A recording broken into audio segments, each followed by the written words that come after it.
আসসালামু আলাইকুম। বৃক্ষের আলাপন থেকে ফুল প্রেমী অথবা সবুজ প্রেমী ভাইদের জন্য নিয়ে আসলাম নতুন একটি ভিডিও। লতালু গাছে কীভাবে আপনারা গুটি কলম করবেন, যেমন গোলাপ, বাগান বিলাস, হাসনা হেনা, অ্যালমন্ডা। এই গাছগুলোতে অবশ্যই কলম করার জন্য মূলত একটি দেশি জাতীয় গাছ নিতে হবে, কারণ হাইব্রিড গোলাপ গাছে গুটি কলম হয় না। দেশি গোলাপ গাছে, উন্নত জাতের দেশি গোলাপ গাছের মধ্যে একটি ধারালো কাঁচি বা ছুরি দিয়ে এভাবে কেটে নেবেন। দেখেন, আমার দেখানো পদ্ধতিতে সুন্দরভাবে কেটে নেবেন। তার মাঝ বরাবর একটি কাঠি দিয়ে দেবেন।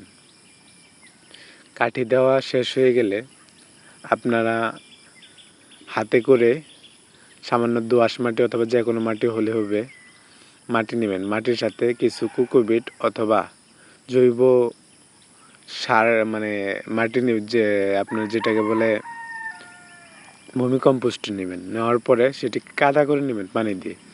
কাদা করার পরে হাতের যেভাবে গুটি পাকাচ্ছি এভাবে গুটি পাকিয়ে ডালের অংশে, যেখানে কাটা অংশ, সম্পূর্ণভাবে গোলাকার করে দিতে হবে। গোলাকার করে সম্পূর্ণভাবে ঢেকে দিতে হবে কাটা অংশটি।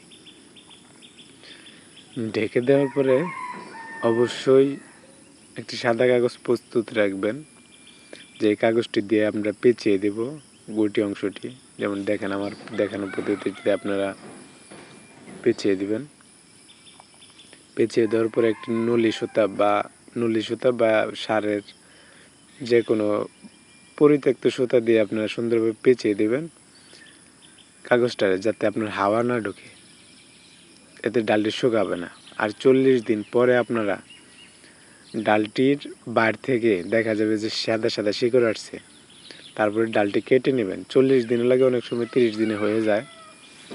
কেটে নেওয়ার পরে এটি আপনারা দেখবেন মাটি যাতে না ভাঙে। আর আপনারা পিপি বা পলি ব্যাগে, যেগুলো নার্সারিতে ব্যবহার করা হয়, সেগুলোতে দিলে ভালো হয়, অথবা বাড়িতে পরিত্যক্ত টব থাকলেও ভালো হবে, যেটাতে দিবেন আপনারা বসাবেন মূলত অস্থায়ীভাবে। বসানোর পরে মাটি দিয়ে পরিপূর্ণ করে দেবেন। তারপরে নিয়মিত অবশ্যই পানি দিতে হবে। আর গাছটি রাখতে হবে একদম ছায়াযুক্ত স্থানে, যাতে আপনার প্রাথমিকভাবে রোদ না লাগে, কারণ এটি তো রোদ খাওয়ার মতো গাছ হয়নি। দেখেন, হয়ে গেল আমার চারা। আর এর 40 দিন পরে, আর দেখেন 40 দিন পর আমাদের গাছটি সুন্দর হয়ে গেছে, নতুন গাছে কুঁড়ি আসতেছে। এভাবেই আপনারা মূলত নিজের শখের গোলাপ এরকম ফুল অনেক গাছটি ভিডিও পেতে আপনারা অবশ্যই লাইক, গুটি একটি কলম করতে কমেন্ট, একটি পারবেন। শেয়ার আশা এই করতেছি পদ্ধতিটি যদি আপনাদের কাছে ভালো লাগে, অবশ্যই আর আমাদের চারা লাগলে অবশ্যই যে কোনো পেজটি প্রকার চারা লাগলে অথবা যোগাযোগ ইউটিউব করবেন। চ্যানেলটি গোলাপের সাবস্ক্রাইব হাইব্রিড করবেন। জাতের চারা আছে, ধন্যবাদ অনেক সবাইকে। আল্লাহ ভ্যারাইটি কালার। হাফেজ। আসসালামু আলাইকুম।